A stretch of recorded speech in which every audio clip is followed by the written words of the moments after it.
Hey everyone, Jordan here. Today we're going to be taking a look at a new budget cooler from MONTECH. This is the NX400. I've got the ARGB version here, but you can also get it in a non-RGB if you want a bit more of a stealthy look in your system. It's going to be available in black and white for both versions as well. So we've got our instruction manual, we've got our mounting options down in here as well. This will be compatible with some of the older Intel stuff, so LGA 115X and also LGA 1200, so the square sockets, and then the more recent rectangular ones, so LGA 1700, 1851, and then AMD's AM4 and AM5. So here's the actual cooler itself. Looks like we've got the fan pre-installed on there as well. Just got some silica gel in the bottom. That's the last thing there. Don't eat that. Let's have a look inside the accessory bag as well. So we've got our standoffs for 115X AMD and the screws to go with those as well.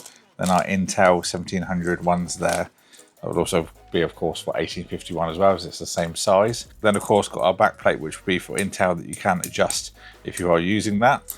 And finally, we've got a little packet of thermal paste. So here is the NX400. Actually, quite decent build quality considering it's under $30.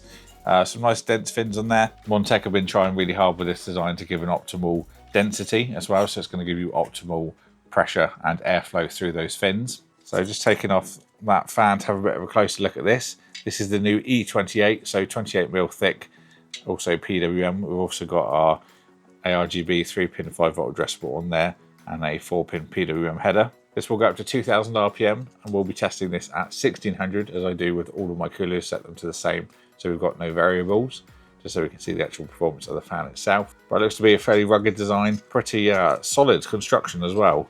I'm pretty surprised by this overall, considering it is obviously a budget cooler. There's 9 pressure optimized blades on this for a nice static pressure. These little rubber parts on the corners, you can take those off if you're not a fan of those, if you want to change the look of it. So looking a bit closer at the heatsink design, at the bottom we have got 8 heat pipes coming off of the tower.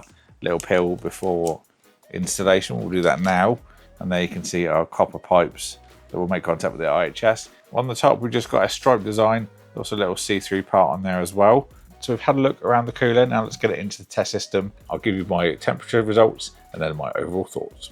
So on to the conclusion for the NX400. The installation was very simple, uses a mounting method very similar to the Secufirm from Noctua.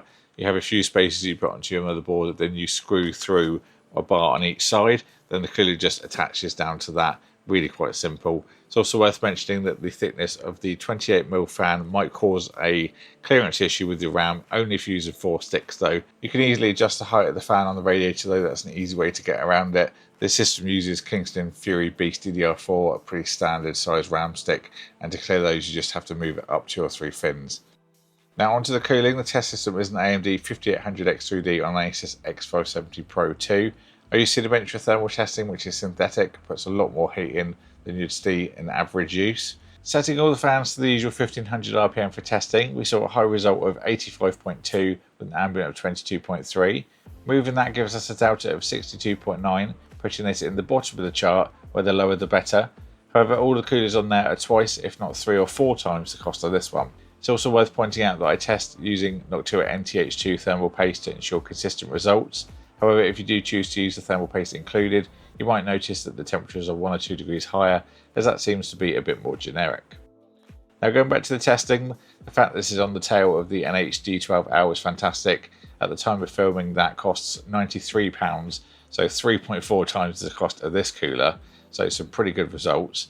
Now annoyingly, I did want to add the results from the Thermalright Peerless Assassin in, which is very close in price and the budget cooler that everyone seems to compare other coolers to. Now I've just moved office and annoyingly I can't seem to find it. However, I will keep on looking, and if I can find it I'll add it in a pinned comment, because I'm sure people want to know how that stacks up to this one. If not though, I will make sure to buy another one before I test the next CPU, so at least we've got it in the charts moving forward. Now MONTECH adding the 28mm fan I think certainly helps out a lot in this cooler. Although it can be a little bit louder at 2000 RPM, I think if you're going to use it with PWM, that's not likely a speed you're going to see it go to very often unless you do very heavy CPU tasks. In a normal PWM range, you might see 12 to 1600 RPM, and it's not overly loud then anyway. I love they're using 3-pin 5-volt addressable RGB as well, so very simple to sort out. I've just got it synced to the motherboard here. Of course, you can put your own colours and effects on it. It'll obviously vary by whatever motherboard you're using. And the last thing that I didn't mention in the intro, this is 158mm high for those that are looking to fit it into a smaller case. But overall, I think it's got great performance. I think it's a cracking cooler for the very affordable price point of just $27, let alone pounds, or even less if you're not worried about that RGB. Now, this is going to be a quicker review, but I will be using this in a build towards the end of the week. So if you've got any other questions, please leave those down below, and I aim to cover those as a follow-up in that video. Also, get subscribed and ding the bell so you don't miss when that goes live. Thank you all for watching. I'll put the links to this in the description box below if you want to pick one up. Thank you to MONTECH for sending it out for me to cover. I will see you all in the next one.